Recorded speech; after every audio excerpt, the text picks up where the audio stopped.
Hi, I'm Greg Hunter. This is the weekly news wrap up for Friday, September 15th, 2017, the WNW 301, and North Korea has done it again.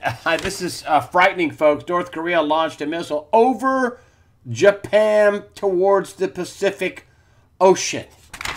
All hands are on deck on that, and that is just an unbelievable provocation. Of course, they're angry about the most recent round of sanctions that were put on North Korea. This is Trump's quote. This is an AP story. North Korea sanctions a small step and warns of more sanctions, and the North Koreans are not taking it well. And this is a unanimous decision by the Security Council.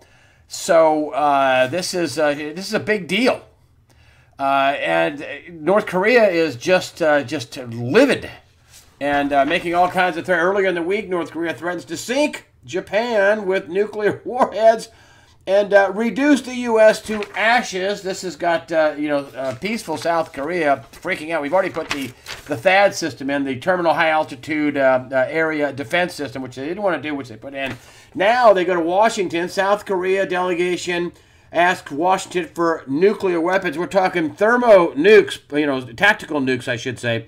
But this 68% of South Koreans support reintroducing nuclear weapons on the Korean Peninsula. So North Korea has some people very, very scared over there. Now, some people say that, listen, China could stop this in a heartbeat. Some wonder if the North Koreans aren't just doing testing for the Chinese. A lot of the rocket boosters got made in China as the U.S. has gone down and picked up these boosters that have fallen into the ocean, and it's Chinese boosters. So who knows what gamesmanship is going on. This is another big headline. This is how serious this is. A Korean military conflict could mean World War III, says Citi's top political analyst. And this is from Tina Fordham, the managing director and chief global analyst at Citi. This is a big deal as we speak of wars and rumors of wars. I just want to get this in there. Just for a second, but I want to go back to North Korea. Washington kicks off the biggest display of military power since the Cold War. We're talking about this is an operation called the ZPAB 2017. It's NATO members believe as many as 100,000 Russian and Belarus and other troops are involved. This also involves 70 planes, 280 tanks, helicopters, 200 military weapons, 10 ships. This is also in the Baltic.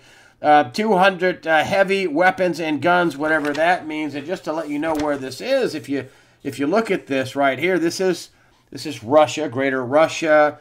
If you look right over, let's see here, this is where the war games are going all the way down. This is Belarus, and here we have Estonia, Latvia, Lithuania. We have Poland down here. This is roughly, this is the chart here, right here on my fingers. Is 200 miles. This right here. Well, this is something like maybe 1,000 miles of terrain that they're doing war games on, and in Eastern Europe or Western Russia and those parts thereabout. That's just it's an unprecedented war game, and it has everybody at NATO up. But I digress. I want to go back to this China North Korea thing, and this is a story that is, I think, completely underreported, although I did go online and find this report in Barron's and RT and several different publications. This fact was reported. It's just not just one place, but this is an RT story. This is their version. U.S. threatens to cut off China, or cut China off from dollar. We're talking about the SWIFT system here, if it does not uphold sanctions against North Korea. Now, they're wanting to cut the second biggest economy in the world off of trade in dollars. This is big, folks. This financial war could happen easily, and it could have negative and abrupt implications for the U.S. dollar and inflation and for the United States. But let me just show you here. This is Washington runs a $350 billion a year annual deficit. So, China has a lot to lose. with Beijing, and China also holds $1 trillion in U.S. debt. Jim Rickards once told me in an interview, I think on or off the, I can't remember which, but he was hired by the Pentagon. He's to do financial war games, and he was China and the U.S. how we would fare in a financial war games, and all wars actually start financially with sanctions and things like that, like what's going on in North Korea. And he told me, he says, I came home one day after being hired by the Pentagon to play war games, and my wife said, how'd your day go? And he said, well, we went well. He says, but I have good news and bad news. And she says, okay, what's the good news? He says, well, I won. And she says, what's the bad news? And he says, well, I played China. This is Jim Rickards. He was a financial expert and a four-time best-selling author, a banker, lawyer. I mean, heavy guy.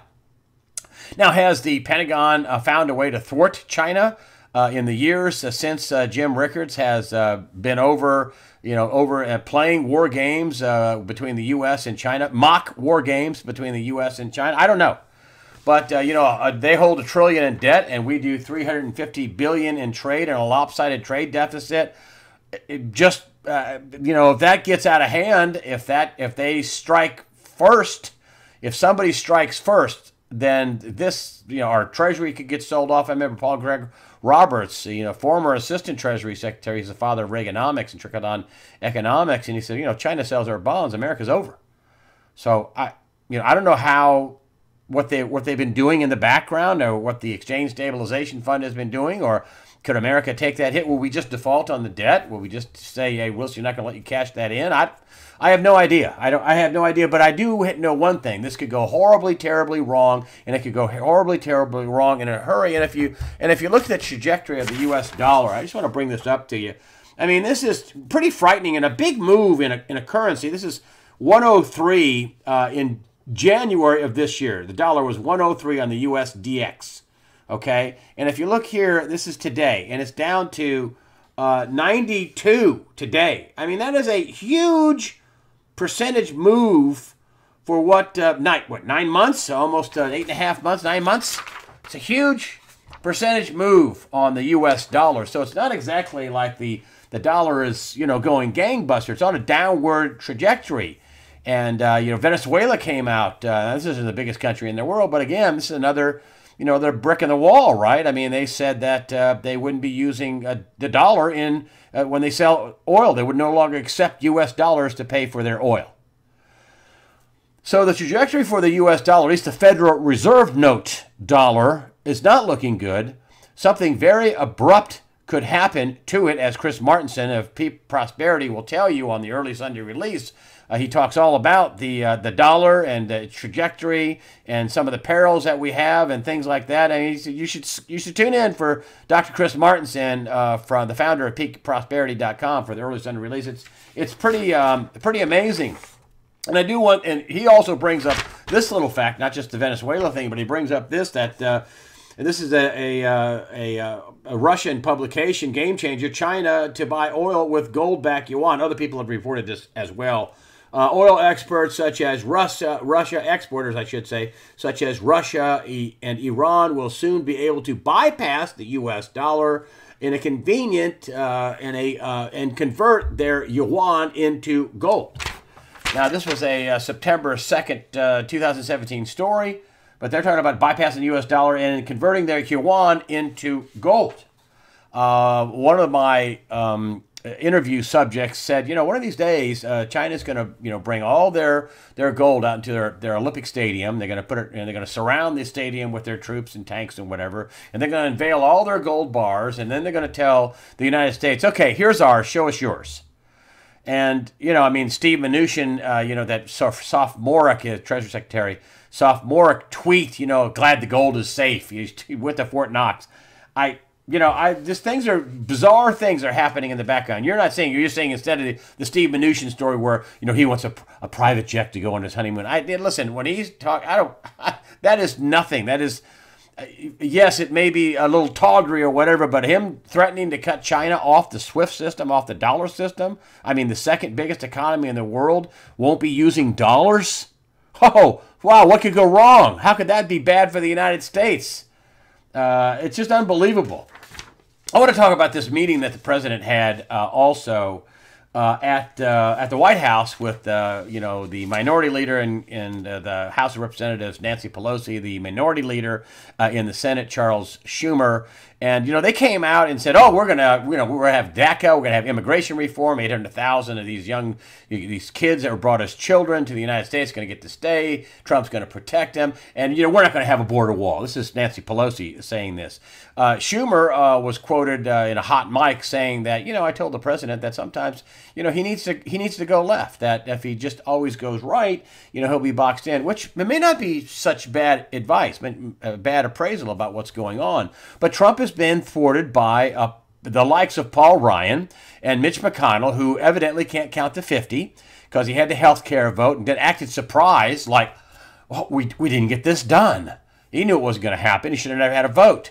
But yet Paul Ryan is all, "Yes, let's get something done for the DACA, for the foreigners. Yeah, let's get something done." We didn't get anything done for our Obamacare, which is a failing system that now people like me, I'm finally going to be kicked off my grandfathered system, and they told me at Blue Cross Blue Shield of North Carolina, "We're going to give you something more compliant with Obamacare," which means you're going to have to pay for more stuff so we can give it away to free for people who don't pay for it.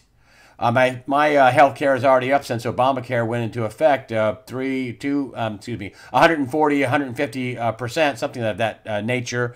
And now likely it's going to go up even higher because it's going to be more Obamacare compliant. It's not going to be cheaper. If it is, I'll come on and tell you it's going to be cheaper and that I was wrong, but it's not. So, so we didn't get that. They're dragging their feet on tax cuts. I mean, Mitch McConnell's like, "Well, we might get a tax plan next year, but DACA, let's get, foreigners, people taking American jobs, and then people that we're going to make citizens that can vote, and then we have to pay for their education and everything above all America. Let's get that done." So you have the right exploding over Donald Trump's new immigration push, and of course, the reporting and what the Democrats say and other people. Listen, Donald Trump says, came out after the Pelosi and Schumer like, we got a done deal, and they're dictating the terms of Trump. No, they're not. Trump says, this is pretty widely reported, tells reporters that he insists on a wall at the southern border. Why would he have DACA if he didn't get his wall? Yeah, okay, we'll do DACA. You're going to give me my wall. You're going to give me my tax cuts.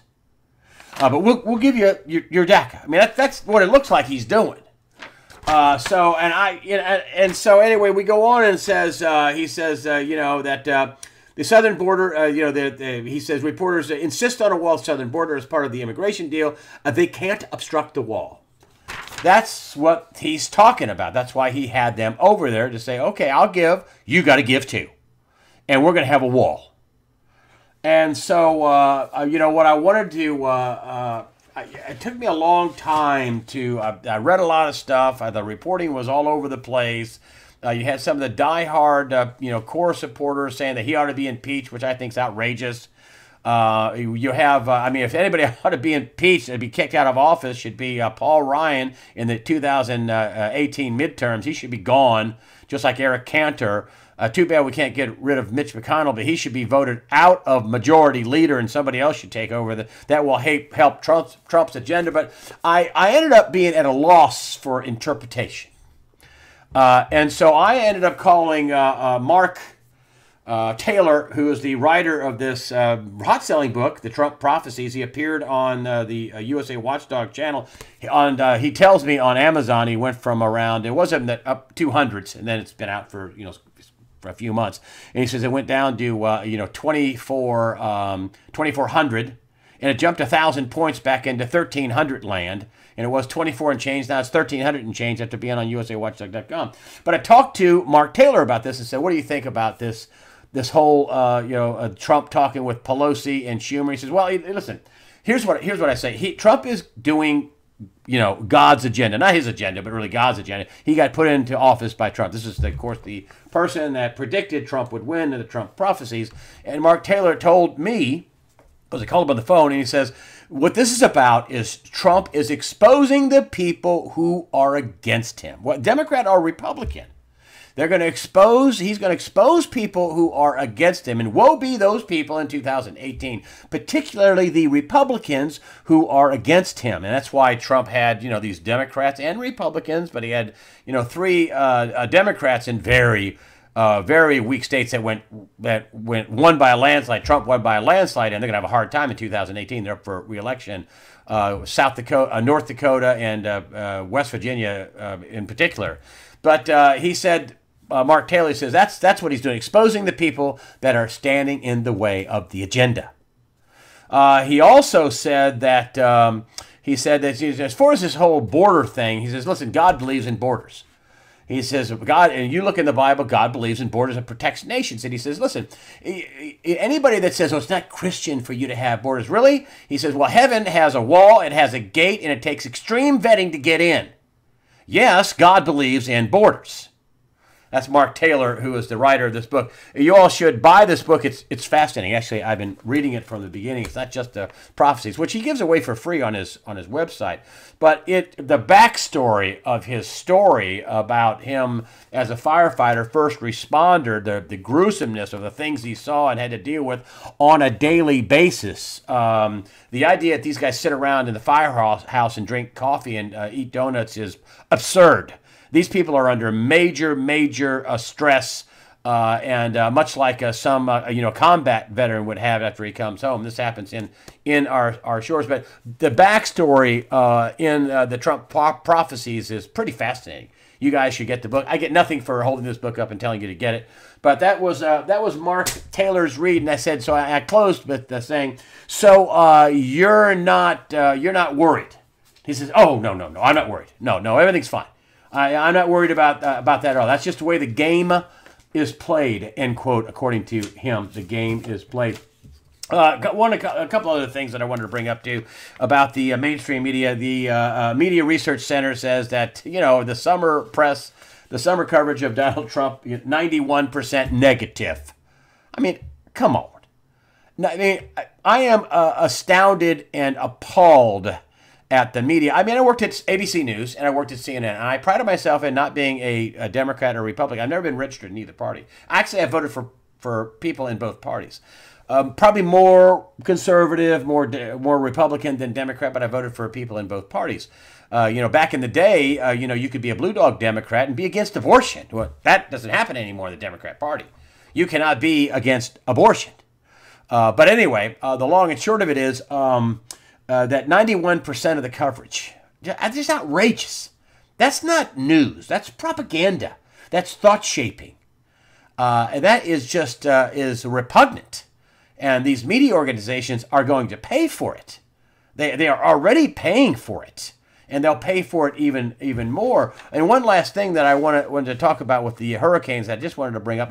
I'm not bringing up any of the Debbie Wasserman Schultz stuff with the Pakistani influence and the DNC servers, and then her laptop, and she was the head of the DNC, and the profound national security interest or new emails from Hillary Clinton. All that stuff is floating around in the background, and it's all going to be negative for the Democrats, for Debbie Wasserman Schultz, for Hillary Clinton. She can act like nothing's wrong, and she's in like Flint, and she's skated through everything, and she can play the what happened. It ought to be called Blame Game, her new book.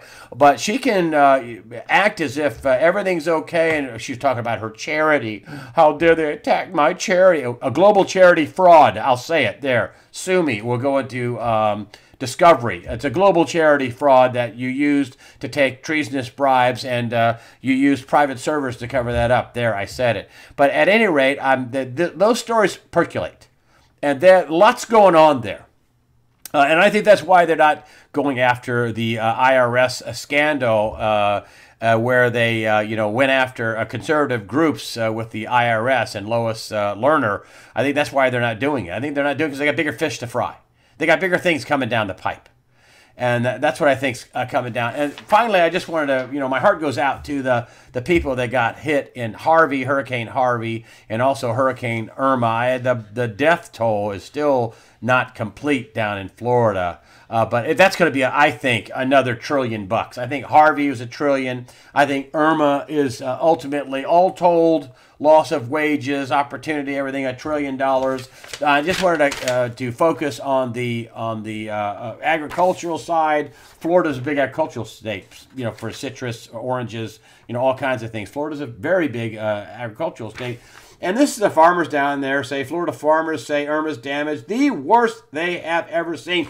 They've been hit by many hurricanes down there in Florida, the worst they've ever seen. And basically what that means is, between Harvey and Irma, that means higher food prices. I think probably between the two is for the farming communities is probably likely $250 billion in damage. And that's just for the agricultural side, of the hurricane. So with that, I say, folks, listen, do whatever you can to put yourself in a better position.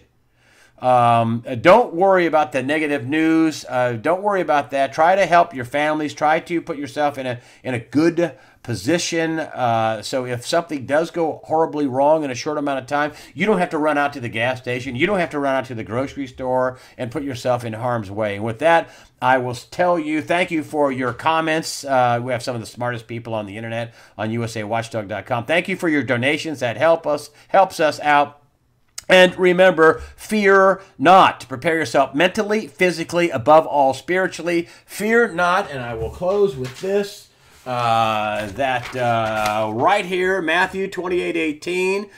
Then Jesus came to them and said, all authority in heaven and on earth has been given to me. All authority has been given to me. I mean, I think that's right up there with let there be light and, God so loved the world, he gave his only son. Listen, God the Father and his Son, Jesus Christ, are in charge. Fear not. Prepare yourself mentally, physically, above all, spiritually. Thank you for supporting USAWatchdog.com.